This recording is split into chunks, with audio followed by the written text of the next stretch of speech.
Good afternoon, everyone. My name is Jeremy Coates, and I am the lead of the Carnegie African Diaspora Fellowship Program here at the Institute of International Education. That's IIE. I am based in our Washington, D.C. office, but IIE is a global organization. I'm pleased to share with you today the how to apply details for this webinar of the Carnegie African Diaspora Fellowship Program. The Carnegie African Diaspora Fellowship Program, or CADFP, is now entering its 11th and 12th years. We recently received a renewal from Carnegie Corporation of New York for an additional 2 years, where we hope to fund over 120 diaspora fellows to collaborate with host fellows on the continent. Today's webinar is focused primarily on diaspora fellows and the application process for them. However, if you are a host fellow joining us, please do stay around. We're happy to answer any questions you may have at the end. We do have 3 more webinars coming up in this series, repeating the similar content. And this webinar is being recorded today to be posted on the CADFP YouTube channel. We will also share this slide deck with all of you after the presentation. So let's go ahead and get started. So to show you a program overview, what is the Carnegie African Diaspora Fellowship Program? It's a scholar fellowship program for educational projects in 6 countries. That's Ghana, Kenya, Nigeria, South Africa, Tanzania, and Uganda.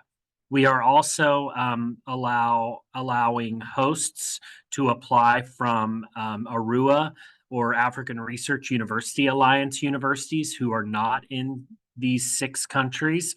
So that includes the University of Addis Ababa in Ethiopia, Sheikh Anta Diop University in Senegal, the University of Rwanda, the University of Kinshasa in the DRC, as well as the University of Mauritius.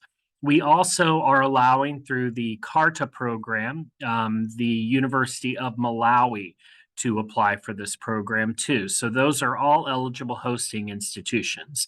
But if you have questions about hosting institutions, you can always contact us at africandiaspora@iie.org. africandiaspora@iie.org is going to be your primary contact for this application process. So any questions can be sent there, and one of the CADFP team members will be happy to answer your questions. I am based at the Institute of International Education. We have been funded through a grant of Carnegie Corporation to provide this program.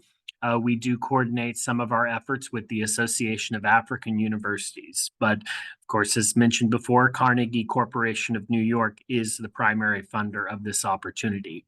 To date, we have awarded over 650 fellowships to African-born academics residing in the U.S. and Canada to travel to host institutions at the eligible in the eligible countries and at the eligible institutions that I just listed. Let's move forward with a few more details about the program.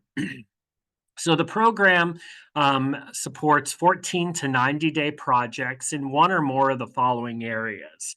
That's innovations in curriculum co-development, new approaches and methods of graduate student mentoring and training, and impactful research collaboration and capacity strengthening. These are our 3 core areas, and during the project requesting phase within that actual project request, which you can find online, we do ask you to indicate one or more of these areas of interest. Of course, there might be some secondary activities that you choose to participate in, which is also fine for this program, but at least one of your primary activities needs to be in curriculum co-development, graduate student teaching and mentoring, and capacity strengthening.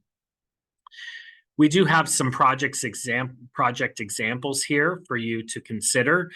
These are just some ideas of what kind of work we do as a program. Of course, developing new curricula is a key activity of CADFP host and diaspora fellows, where they may collaborate on new curriculum for new courses or possibly new programs within the institutions. We've funded the development of new master's and PhD programs, as well as, I mentioned, just individual courses within those. We also encourage mentoring of graduate students, mentoring and training of graduate students. So allowing the diaspora fellow to travel and work teaching maybe methods courses to graduate students, as well as possibly working with individual doctoral candidates through the defense of their dissertations. So there are just some of the ideas and activities with graduate training. We also support impactful research collaboration. So these include, building and strengthening capacity at institutions for research, also doing various data collection and field activities, and also following those activities through the write-ups and analysis of the data. A full list of projects that we funded along with affiliated host institutions can be found on our website, and I'll give you the link at the end of this webinar. So what about eligibility for the program? So we do have eligibility requirements, not only for our host institutions, but also for the scholars. So for our hosting institutions, I already covered this briefly. Our 6 primary countries are Ghana, Kenya, Nigeria, South Africa, Tanzania, and Uganda, plus ARUA institutions, as well as the University of Malawi. All of these institutions are eligible as long as they are accredited by the National Accreditation Board. So that's the only requirement. So we do support public and private institutions within those countries as long as they are accredited by the National Accreditation. For our diaspora scholars, you must have been born in Africa and currently be residing in the United States or Canada. You must hold a terminal degree and must currently hold an academic title at an accredited university or college in the US or Canada. So for in many cases, we've had people reach out asking about these eligibility requirements, specifically the African-born component. And when we say African-born, it means that you hold on your passport, it is printed that you were born in any country on the continent. Now, you don't have to be born in the country where you are doing your collaboration. So we've had several examples of, individuals who maybe have born in Sierra Leone, but they're collaborating in Ghana, or they may have been born in Nigeria, but they're collaborating in South Africa. So this is absolutely a possibility with this program, is you don't have to only work with your country of origin. It's just that you were born in Africa. Holding a terminal degree, this could be a terminal degree within your home institution. So, a terminal degree within your field of study. So, of course, in many cases, this would be a PhD, but it could be an EDD for educationalists and others out there, as well as a professional terminal degree like an MBA or a master's in library sciences. If you have questions about your status as a terminal degree holder, feel free to reach out to us at africandiaspora@iie.org, and we're happy to answer those questions. And finally, holding an academic title at your accredited university. Of course, traditionally, this would be being an assistant, associate, or a full professor, as well as a dean. There are also other eligible academic titles that depend upon your discipline. For example, lecturers in linguistics and linguistic studies are eligible and are count as a academic title. Of course, as with anything, reach out to us at africandiaspora@iie.org, if you have any questions about your academic title and your eligibility.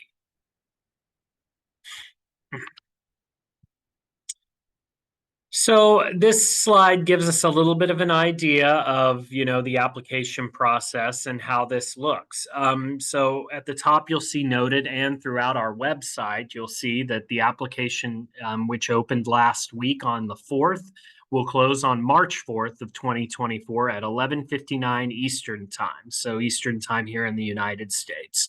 So how this application works is it's actually two different documents. It's a two-sided application process, as we note. This is very important to keep in mind while you're applying. So these two applications are submitted by two different individuals. So we have a project request, which is completed by the hosting institution and the potential host fellow.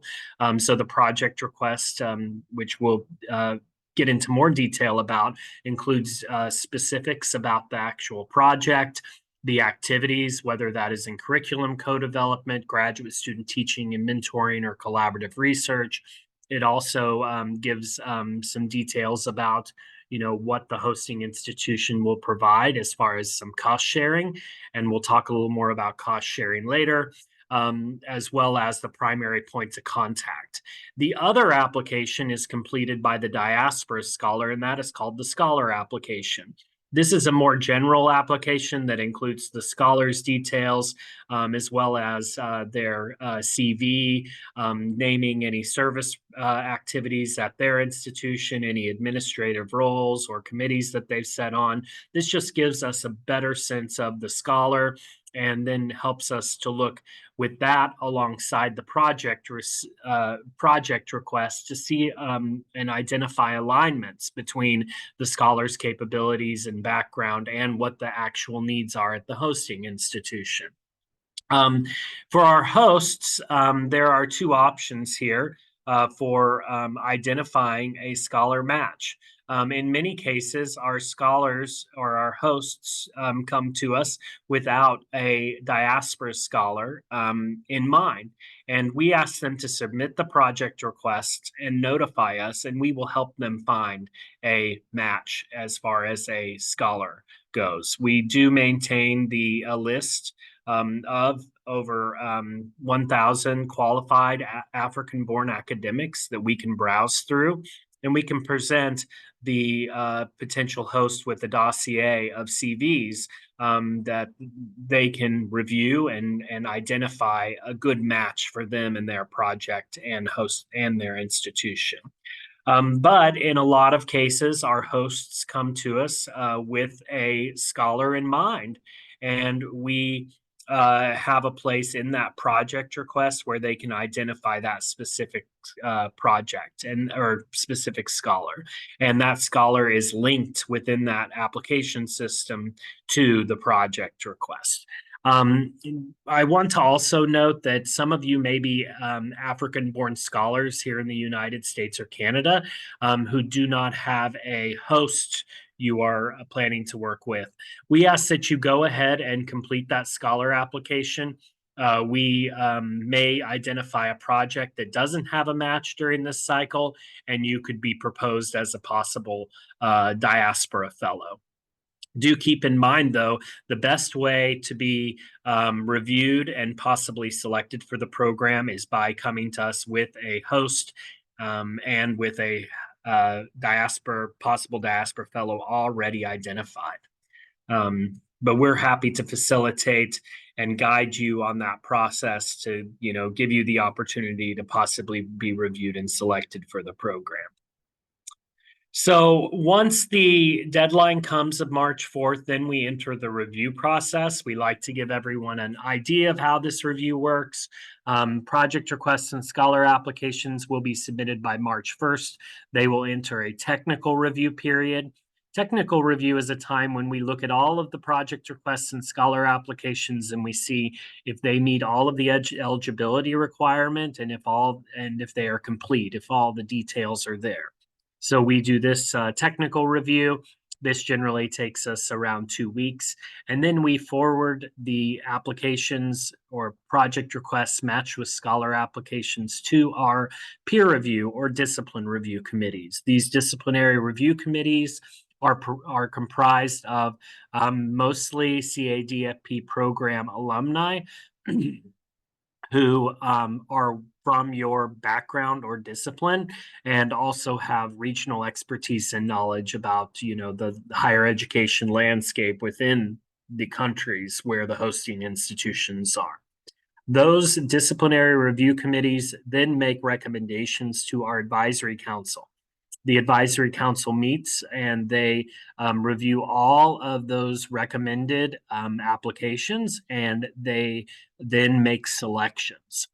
From that selection, the program team, the CADFP team, will send notifications of who is selected for this new cohort of the Carnegie African Diaspora Fellowship Program. So let's think a little bit about review criteria. So this is when when the peer reviewers and the advisory council are reviewing the application. They are looking for eligibility. So looking at the quality, first of all, eligibility, and then they're looking for the quality of the proposed project. So when they think about quality of a proposed project, they're thinking about, okay, are enough details there to give us an understanding of what actually wants to be accomplished? Is there a new curriculum to be developed? Is there a new research study to be undertaken? Or are there graduate students to be mentored? In some cases, with graduate students being mentored, it's good to talk about quantify, like how many graduate students or how many courses will be taught. It is also good when thinking about research collaboration, kind of giving detail about where in the research project you are. Are you at the early phases, collecting initial data? Are you ready to do field work? Are you starting analysis and writing up the results from the research? Where exactly are you within that research project? And similarly for the curriculum development, these projects are 14 to 90 days. It's understood that, a full curriculum, it may be difficult to develop a new full curricula. However, a part of that development can take place. So whether that's, doing baseline and needs assessment within the institution of what curricula needs to be developed, or if it's, convening of faculty members within a specific department to talk about the curricula and what the needs are, and start identifying expertise within the institution. It could also be, finalizing some of the courses for the new curriculum, or working with the faculty senate and others on approval of the courses. So really thinking about, the identifying and explaining the phases of the curriculum development activity that will take place during the Diaspora Fellows' possible visit. Finally, it's important when thinking about this, to explain the mutual benefit, like what benefit there is on having the Diaspora Fellow at the hosting institution. Why do you think they need to travel there and collaborate? What would their physical presence bring about with the project and its advancement? What is the expertise that the diaspora scholar will bring, and what does the hosting institution present as well, as far as benefits for the diaspora scholar as far as the collaboration goes? So thinking about what are mutually beneficial points there. Also, when you're asked to say how many days the project will take, you want to outline the appropriateness of the time. So as mentioned, these projects are between 14 and 90 days. It's not very much time, and we understand that. So in your project request, the hosts might want to include details about pre-work to be done before the Diaspora Fellows arrive, as well as follow-on activities after the fellowship period to make sure that all the activities come to fruition. Finally, we also look at the fit and quality of the proposed scholar match, which I also mentioned during evidence of mutual benefit.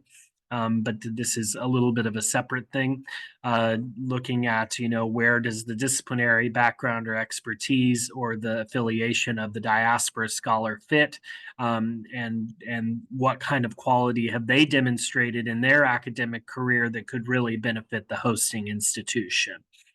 Finally, we want to think about potential for impact. Definitely considering the three different activities that we have with the program and what impact means in those areas. So curriculum development, what's going to happen after the curricula is developed and it's been approved by the Senate and it's now being taught? What other impact might there be on that new curriculum, on the students who are taking it, on the practitioners who are teaching it? So thinking about those sorts of impacts. Similarly with research, what can be done with the research? How will it impact the greater field of study? Also, how will it possibly lead to other research or other studies? Will there be follow-on studies after this initial meeting? And research together. And also thinking about the mentoring of graduate students, think about the process and the steps along the way to graduate a PhD or to graduate a strong master's candidate, and through possibly working on their dissertation and completing their programs. We also evaluate the host institution cost share. Now, cost share in this program is not required, but it is highly encouraged. But if the host institution isn't able to provide cost share, that is okay. We select many projects every year where the host institution doesn't necessarily have resources available to contribute to the program. So cost share for us comes in three primary areas. These are in housing, in meals, and local transportation. So we do ask that if possible, host institutions provide housing for the diaspora fellow if they're selected to travel there. Also understanding that may not be possible, or maybe meals. So maybe the host institution can provide a couple of meals a day for the diaspora fellow, as well as local transportation, which includes transport to and from the airport upon arrival and departure. And if the housing isn't on campus, located on campus, transportation to and from the campus each day.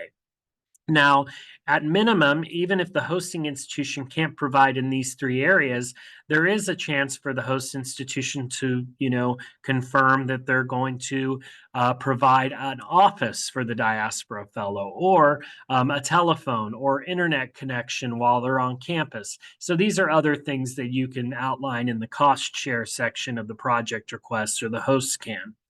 And then finally, they're reviewed upon the letters of support and recommendation. These are letters of support coming from the host institution, and also from the Diaspora Fellows Home Institution. So with this program, Diaspora Fellows do receive, because they're, taking time away from their regular academic commitments at their home institutions, they do receive some benefits like a daily stipend. Also, we support the cost of the visa if the Diaspora Fellow does need to secure a visa.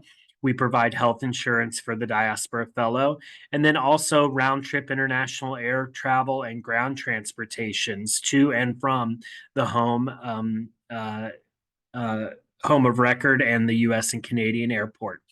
So that's all benefits for the Diaspora Fellow. We will talk toward the end about other benefits for the host institution of the monetary nature. So there are different types of fellowship that can be applied for in this program. Most of you will be applying for an all-discipline award. The all-discipline award is a CADFP fellowship where the host and diaspora fellow have never received a fellowship. So this is just for the diaspora fellow to come to one institution. But we have other types of awards that can be applied for, and we're happy to explain them here. Descriptions are also included on the website. And also, we can offer consultations if you're trying to take advantage of any of these other project types or models. One type other than the standard or all discipline fellowship is the multi-institutional fellowship. This is an opportunity for two institutions to submit a single project request to collaborate with one diaspora fellow. So these are often important when you have a newer institution and who is working with maybe a more established institution.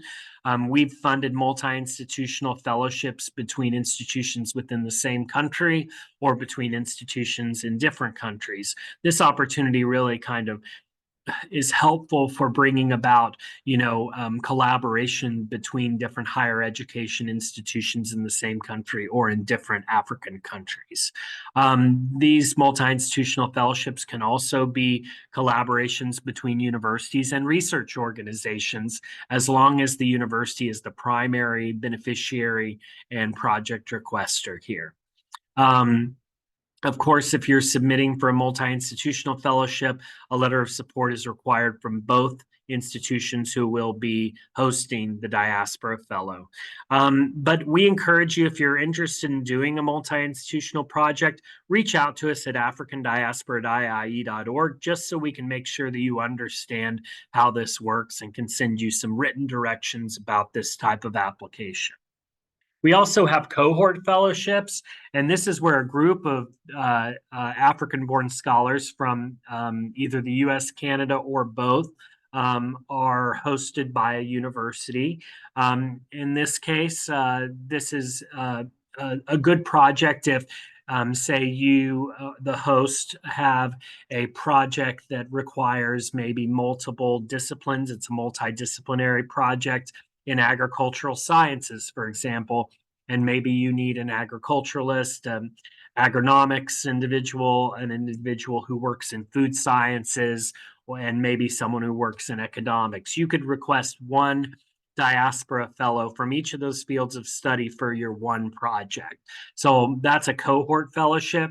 And this is really a dynamic opportunity where each individual is recommended to have a different subfield of expertise that they can contribute to address a single research question or problem or activity at the hosting institution. Again, with cohort fellowships, please do reach out to us at africandiaspora@iie.org. And more information is available on the website. We also offer flexible fellowships. This is an opportunity for a scholar to make two or more visits to the same institutions. This is something we don't offer or don't get selected as often, just because there has to be a very clear justification why you need two visits to the hosting institution, why the diaspora fellow needs those two visits. A good justification could be, doing multiple follow-ups with the same population in a research study. So maybe the diaspora scholar needs to do field visits at two different times with, 6 months, a 6-month gap between them. Or there's, different opportunities to, develop or host an academic conference where the diaspora fellow needs to go to help lay the groundwork and then come back months later for the actual academic conference. These flexible visits can be need to be a minimum of 14 days each, but combined, they cannot exceed 90 days. One important thing to remember with the flexible fellowship is that the second round trip ticket for the diaspora fellow must be funded by the diaspora scholar's home institution or the host institution that submitted the project request. And in the letter of support from the host institution, the flexible fellowship needs to be mentioned. We encourage these fellowships when they're really necessary, but I do want to highlight that there has to be a very clear justification for the fellow to be supported for two visits. Now, the opportunity for our alumni. This is alumni can apply for a second fellowship. So there are individuals who have received an alumni or a fellowship before can apply for this opportunity to return to their hosting institution.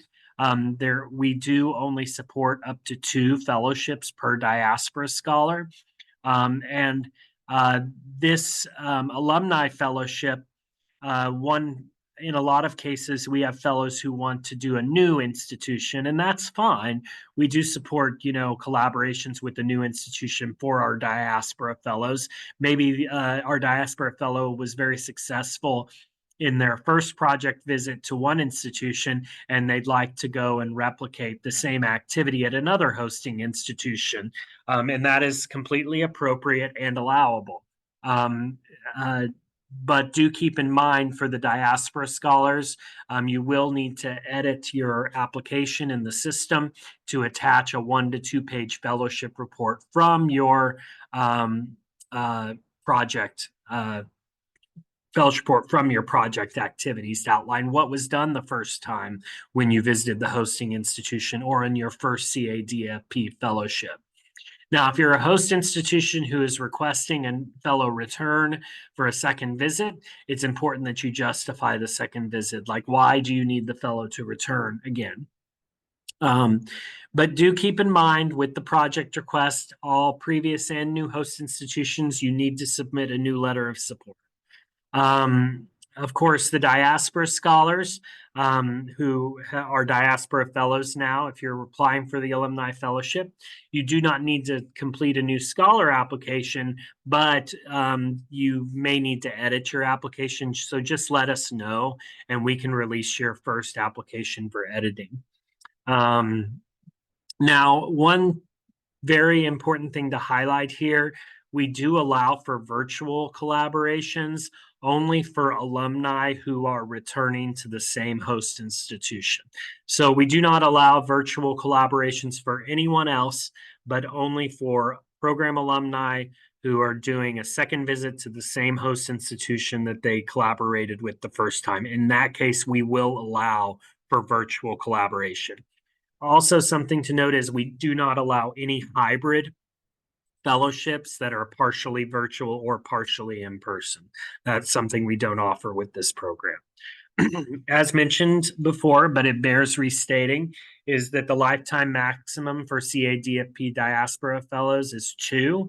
But host fellows and host institutions, there is no limit to the number of diaspora scholars you can collaborate with. So one thing, this is something we like to highlight, is if your project is selected for the program, you will be given the opportunity to apply for supplemental funds, which can be used to support costs for fieldwork, workshop, materials, publications. Of course, you want to make sure the supplemental funds align with the project request. But the maximum for both knowledge production and also workshop funds, which can support different convenings or workshop activities, meetings of stakeholders, is $1,500, $1,500 US.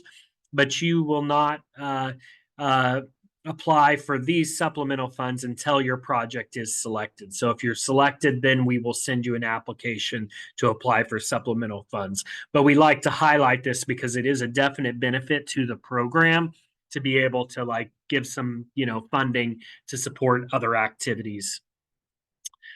Let's take a quick look at timelines here. For this application cycle, I apologize, the date here is incorrect, but March 4th, 2024 at 11:59 p.m. Eastern time we actually are calling this the winter 2024 application.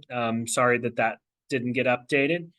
We will make final selections by early May 2024. So those who are selected will know that they're selected by May 2024. And for project timeline, and this goes in the project request that the host has completed, projects can begin as early as May 15th, 2024, and must be completed by November 30th, 2025. So that's the window you have. So you can put in the project request, the 14 to 90-day period between May 15th of this year and November 30th of 2025. For more information, and I will demo some of this if we don't have many questions during the call, but you can find all of this information on our website at www.iie.org/African Diaspora. There's a How to Apply tab that you can click. There is also the opportunity to download and review project request guidelines and scholar application guidelines. You can also follow the link there to the project request or scholar application. One thing to emphasize is that all project requests and scholar applications must be submitted online. We do not accept submissions through email of the project request or scholar applications. Everything needs to be completed online. Bearing in mind that with the deadline, we highly recommend that you try to submit everything a few days before the deadline, just in case there are internet or power outages leading up to March 4th. We do give a little flexibility, but there's only so much flexibility we can offer in those emergencies, especially since we need to get everything forwarded to our review committees for their consideration so that selections can be made in a timely manner. Of course, you can see the review process and criteria and FAQ tabs on the website, and I will open this up depending on how many questions we have. Of course, we have the email that I've said multiple times, africandiaspora@iie.org. You can also find us on Facebook, and you can also search for us on LinkedIn. Just search for Carnegie African Diaspora Fellowship Program. I'm going to leave that up for right now, and I'm going to open up the questions that you may all have asked. And please do go ahead and type more questions in the box if you would like. Give me one moment to review these questions.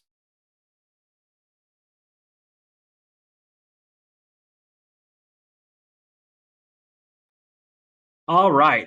So the first question that we have here is wondering, this is coming from a diaspora scholar. They wonder if their 2022 application is still active and how do they know? If you submitted a scholar application into the system, it is still active. All you need to do if you want to edit it is email us at africandiaspora@iie.org, and we can release that application so that you can make any edits. So you've possibly since 2022 sat on some new committees, or you've published some papers or a book, or you may have also had a title change that you'd like to note in your scholar application. So just email us and we can release it for editing. Our next question is, do applications that receive cost sharing from the host receive preference over applications that have no cost sharing? So not necessarily. The best projects are the ones that demonstrate those review criteria that I shared earlier: the quality of the project, the scholar match, the appropriateness of the time and timelines given, very clear objectives and outcomes outlined. Those are the things that make a fundable and selectable project request. Cost share is helpful, especially if we are we look at the budget as we're going through. And so doing the cost share allows us to fund more projects. So it really does help us if we identify that we can fund a certain number of projects, and then we're looking at the numbers at the same time. A project that has cost share may be able to make it into the select group just because we know that the cost to the program is less. So it does have like some budgetary implications from our end. However, we don't want anyone who doesn't feel like they can provide cost share to not apply for the program, because we can support those costs if it's needed. But we highly encourage the hosts to provide them because, it helps the program. It helps with, when we're looking at the higher level view of the budget. But the most important thing is the quality of the project above all. Then, do I need a relationship with a university in Africa to apply for a fellowship? or will I be chosen based on a particular university's needs? Great question. So that is something, both of those work. So many of our diaspora fellows come to us with a host institution, and they have the host institution complete the project request and they complete their scholar application. So, reaching out to contacts at African universities is your best way to do that and find out if someone's willing to work with you. Just so you understand, though, as a program, we do not search for institution matches for diaspora scholars. That's something you would have to do on your own.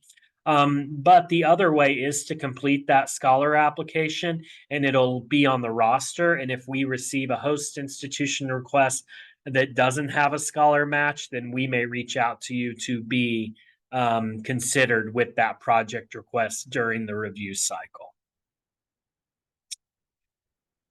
This is a great question that we get from both sides. So for our letters of support for our project requests that come from the host institutions and the letters of recommendation from the scholars home institution, the requirement is that those letters come from deans, an administrator at the level of dean or higher. If you submit a letter from a department chair, we will come back to you and tell you that the letter needs to come from a dean. For the host, there are two reasons why. The advisory council made this standard is that deans at African host institutions have more control of the budget. So if there's cost share provisions that are being provided, the dean should be the one signing or might be the one signing off on it. In some cases, these don't apply to everyone, but this is many considerations that went into that requirement. Also, for the African host institution, it's important for the deans to know that their faculty members are applying to host a diaspora fellow, so that when and if the project is selected by the program, that they're ready to host and they understand the contributions that are expected from them. Then from the African born scholar side, with the letter of recommendation, we require a letter of from the dean because of the visibility, that their awareness of the activity, them being able there where they sit within the institution. An objective of this program is to highlight the contributions of African-born scholars in U.S. and Canadian institutions. So we want the dean to be aware of this opportunity and the program. That is not a program team decision. That was a directive of the advisory council 10 years ago. Everyone who has ever been selected from this program has submitted a letter from a dean, both diaspora scholar and hosting institutions. So that's been a requirement since the beginning. There are some instances where there may be a waiver of that requirement, and that is only with medical schools. If you are coming from a medical school as a diaspora scholar, your letter can come from the director of the teaching hospital or the medical school where you're working, because oftentimes they don't necessarily bear the title of dean, but of director. So that is something for those coming from medical sciences, the title is different, but everyone else has to get a letter from their dean. Thank you for that question, because it's important to clarify. And you have 2 months now to start working on getting that letter too. Does the project involve the undergraduates as well? A couple of times you mentioned graduate. Yes, that's a great question. Your projects can include undergraduate mentor and teaching as well. It's just that the 3 core activities, and we ask you to at least include one of those in the project, of curriculum development, graduate student teaching and mentoring, and collaborative research. You need to select one of them, but it can also include as a secondary activity teaching of undergraduates. Secondary activities are also encouraged. It's just that one of your primary activity needs to be one of those 3. We have for a scholar, and this is a diaspora scholar question. Can the recommendations from the last time still be valid? So for our diaspora scholars, if the dean is still the same and you're comfortable with the letter, it can be the same letter. That is absolutely fine. We allow we recommend that, and we will tell you if we see otherwise. We recommend that your letter be dated within the past 3 years, and we'll reach out to you if it's not, to tell you that it's highly recommended you get a new letter. Usually deanships rotate every 3 or 4 years, so we kind of assume that you probably have a new dean that needs to write a new letter anyway when we reach out. But a fresher, newer letter is, very helpful. But if you applied in 2022 and weren't selected, it's okay if you use the same letter. It's just, letters should be within the last, 3 years, or last 2 years, but longer along, you should be providing, a newer voice or fresher perspectives on your academic work. Can Professor Emeritus apply? Unfortunately, no. This program is only for active scholars at U.S. institutions and Canadian institutions to apply. So no Professor Emeritus are not eligible.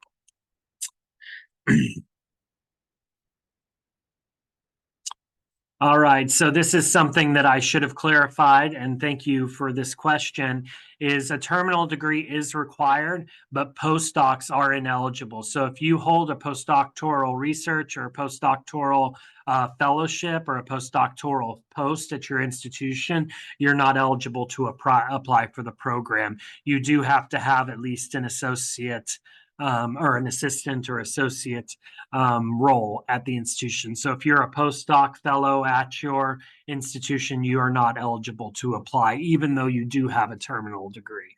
Thank you for asking for that clarification.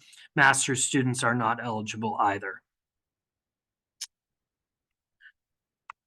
Can you specify on the daily allowance? Yes. The daily allowance for diaspora fellows who are selected is $150.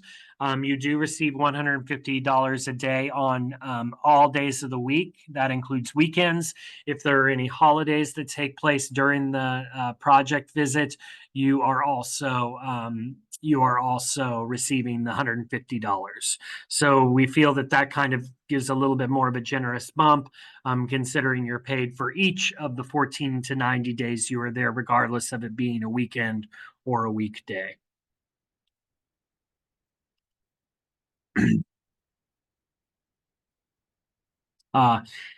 So this one says, is it allowed to submit more than one project with multiple host institutions? If you are a diaspora scholar and you're applying, in each application cycle, you are only allowed to be matched with one project.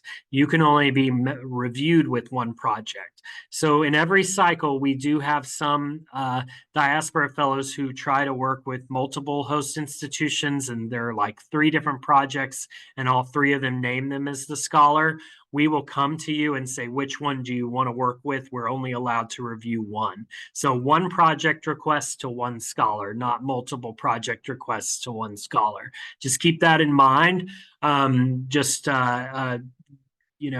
We want to benefit a lot of different institutions and a lot of different activities. The time of the reviewers is very important, so we can't give them multiple projects listing one scholar and hope for the best. One project request, one scholar. Your name can only be named in one project request.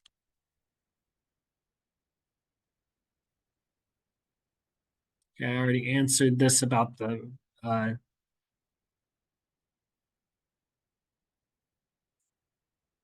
all right, so this one's from an alumni asking about editing their previous application. Just contact us at africandiaspora.iie.org and we'll release your application for editing. And then in that application, on the same page where you upload your updated CV, you'll also see a link to upload your fellowship report from the last fellowship.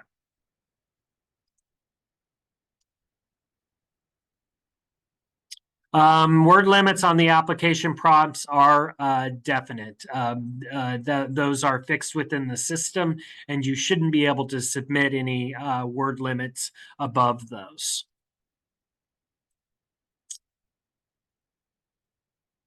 So this is a good question. As a potential scholar, is there a way of finding out about any open project requests from host institutions that one could partner with?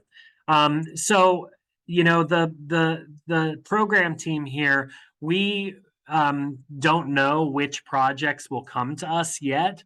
And so it'll probably be in February and March that we receive those unmatched project requests, and we will only reach out to individuals who have completed their scholar application and their discipline is in line with what the host institution needs.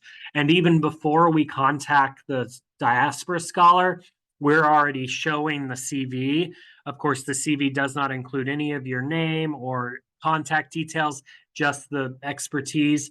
We're sharing that with the host institution so that they can review and they can make the determination whether or not the scholar is a good match for them. So there's no way to really browse it, unfortunately, because we don't know what we're going to receive in this application cycle.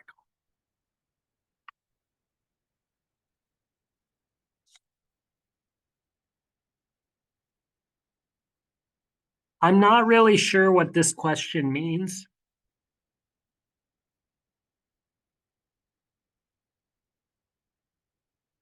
Oh, I see. If the host institution cannot cost share, can I take care of some of my expenses as my own as a scholar? So there's no need to do that. If they're unable to cost share, then they'll indicate that in their project request. And when you're selected, let's say they are unable to provide lodging, we'll reach out to them and say, please give us a quote for how much lodging costs a night. We'll approve that.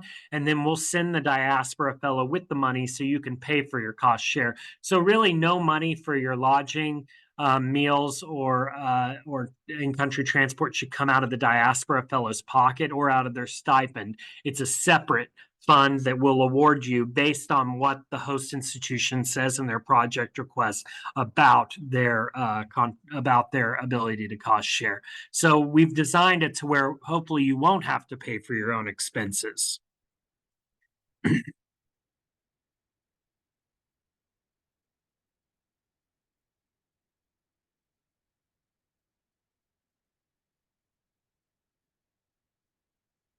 So this is a very detailed question here.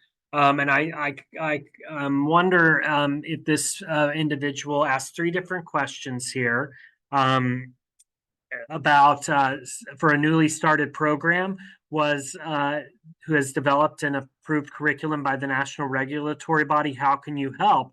I mean, you have to fill out the project request and tell us how the diaspora fellow can help you. So let us know how we can help you, and then identify us. We can help you identify a scholar who can assist with those needs, and that's kind of how the program works. Is it possible to apply for one or more needs? For example, research and staffing. If you're a host applying, you can certainly include multiple needs in your project request. If you already have a scholar in mind, that's great. If not, we can help you identify a scholar. Can there be funding to get laboratory equipment for research? That would fall under our possible supplemental funds, but keep in mind the maximum, if those are approved, is $1,500, and you do not apply for supplemental funds until after the project is selected. So, but there are opportunities to apply for laboratory equipment. Now, I know each one of these points, I probably could have talked for 3 or 4 minutes about each one of them and had dialogue about it with you. So apologies that the format of today's webinar doesn't really give me that opportunity. But the short answer is everything you list here we can help with. The starting point is working on a project request that outlines what your needs are with this new curriculum, any other research needs that you have at the institution, and then sharing that with us.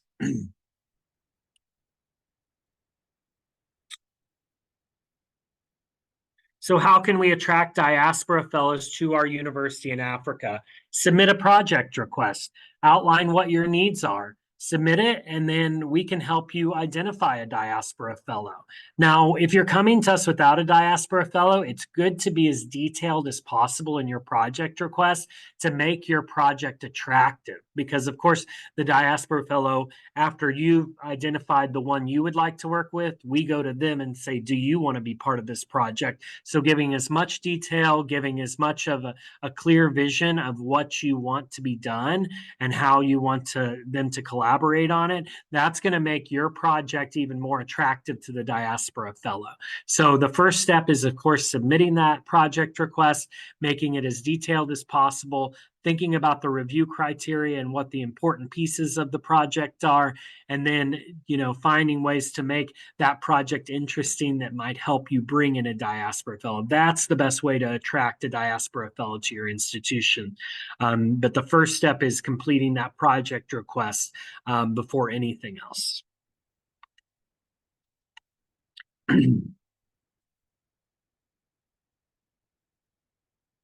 So I hope there wasn't any confusion here. And this is about host institution eligibility. So any private or public institution in Ghana, Nigeria, Kenya, Tanzania, Uganda, or South Africa are eligible to apply for the program. So any private or public institution in either of those places is eligible to apply. We also allow eligibility for other ARUA member institutions, and those are individual institutions outside of those 6 countries. So that would be Addis Ababa University in Ethiopia, Sheikh Anta Diop University in Senegal, University of Rwanda, University of Kinshasa in the DRC, and the University of Mauritius. And we also have eligibility available to the University of Malawi in Malawi. So in the 6 countries, any private or public institution, outside, we only work with individual institutions. I hope that's clear. If it's not, please reach out to us and we'll make sure to clarify for you.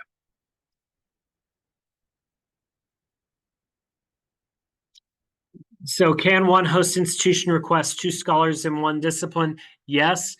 Look at the website. I gave an outline in this presentation about the cohort fellowship, and that's what that would be, is a cohort fellowship. So take a look at those details online, and then follow up with us at africandiaspora@iie.org, and we can answer any questions you may have about hosting 2 scholars in the same discipline. It is recommended that those 2 scholars have different subfields of expertise, just to bring in, different angles to what the project needs might be. But absolutely, we can work with multiple scholars at one host institution. So this is for the alumni fellowship. And for any fellowship, so I'll just put it this way: the maximum amount for a fellowship is 90 days. So if you're doing a flexible fellowship with 2 visits, those 2 visits cannot exceed 90 days. So we don't fund anything above 90 days for alumni or regular fellowships.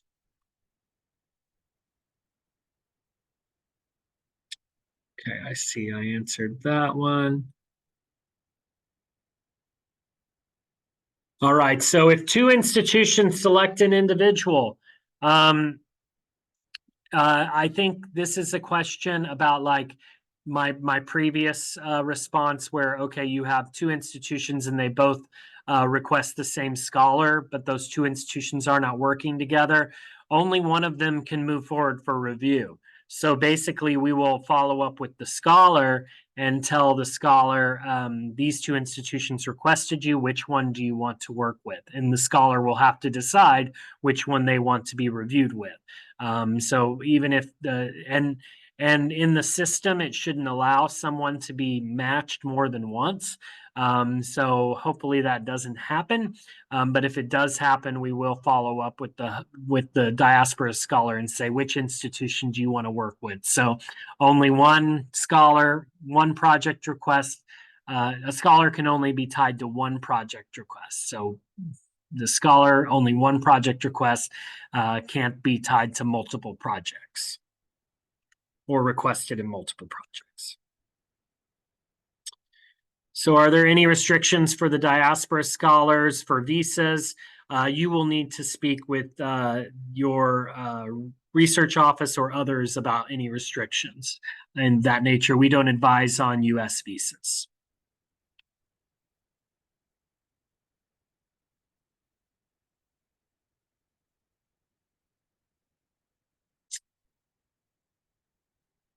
So this one asks, can you address the kind of disciplines that have been selected in the past, especially the arts and humanities? So across all disciplines, really, go to the African Diaspora website. That's iie.org/African Diaspora. Go to selected projects.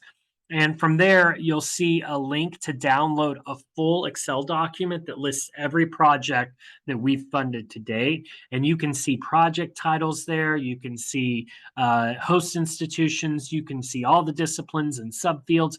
You'll get a really clear idea of what has been funded in the past. But this program is completely working across all disciplines: arts, humanities, social sciences, STEM fields, interdisciplinary activity, cross-disciplinary activity, you name it, we've done it. So please do check out that roster, because that'll give you a more comprehensive view beyond me listing just a few of them that come to mind right now. And if you have trouble finding that on the website, just email us at africandiaspora@iie.org and we can send you the direct link.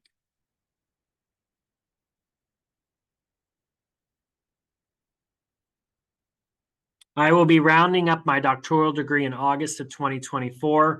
Can I still apply and take up the fellowship after completing my program in August? Really, if you hold an academic title at your home institution, if you are employed by them as a faculty member, yes, you can apply. Especially after you finish your terminal degree. Now, if you're just a graduate student and you're completing your doctorate, wonderful, but this program's probably not for you yet. But in the future, it may be. If you have some of these questions I'm skipping over, and if I don't hit your question in the interest of time, we are going to keep going over the allotted time. But in the interest of time, if there are more questions that you have, you can always email us and we can clarify there. All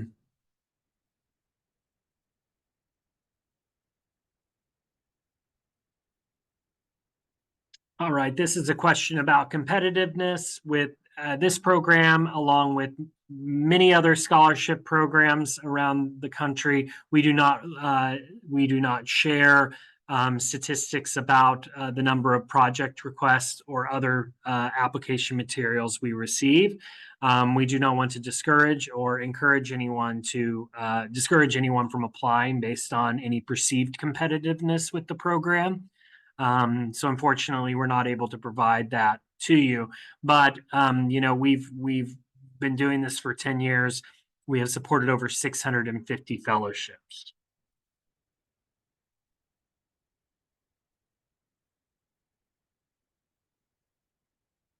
This question is about a multi-institutional project. Please email us at africandiaspora@iie.org. Give us more context, and we can respond to your question. That'll be easier.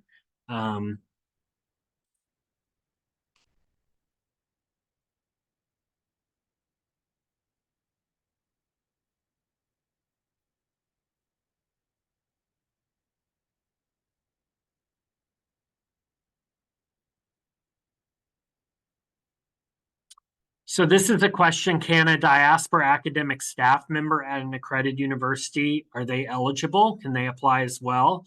This would be an African diaspora member academic staff. Are they eligible? In many cases, you are. So just email us at africandiaspora@iie.org and we can give you a direct answer based on your specific academic title that would, be helpful, because in some cases, maybe you're not it depends also on, do you hold the terminal degree? Do you, so please just email us and we can help you out there.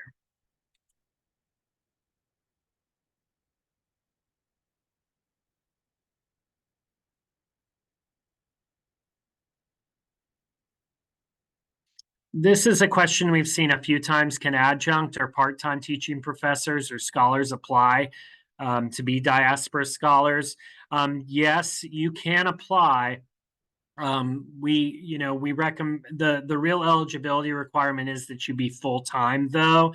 So you do need to be full-time, but if you're a full-time adjunct, at the institution, then, you can apply. But to be honest, those applications are always a lot less competitive than others because, the council wants to see well-established African-born scholars in their institution building linkages and long-term collaborations with an African institution and African collaborators. So you can apply, but I will tell you that they're not as competitive when it comes through the review process. But we don't want to stop anyone with a very compelling project idea from applying in that case.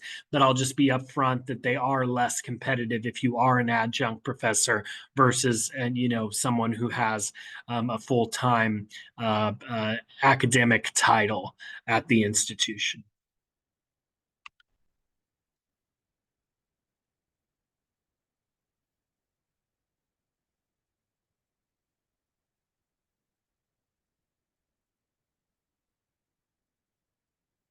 So can I find a recording of today's meeting? Yes, we will send an email link out to everyone who attended today that includes a recording link as well as a PDF of these slides. So just watch out for your email. All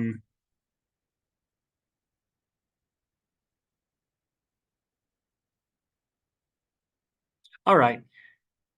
So one of the things that I'm seeing here with a lot of the other questions are very specific questions to applicants. And so I think you need to, if you didn't have your question answered of these 16 that are remaining, I highly recommend that you please email us and ask directly your question, because some of these questions are very specific and we don't want to, get into too many details that may confuse other attendees. So there was no intention in skipping questions to avoid them, but just because the questions may be so specific that it's better for you to contact us directly and we can give you guidance via email about your response. So thank you all so much for this productive conversation today. Please do email us at africandiaspora@iie.org with any of your questions. You can also reference the website, as mentioned before, www.iie.org/African Diaspora. And we hope to hear from all of you and seeing some high quality project requests and great scholar applications come across our review process this year. And we look forward to working with each and every one of you. Thank you.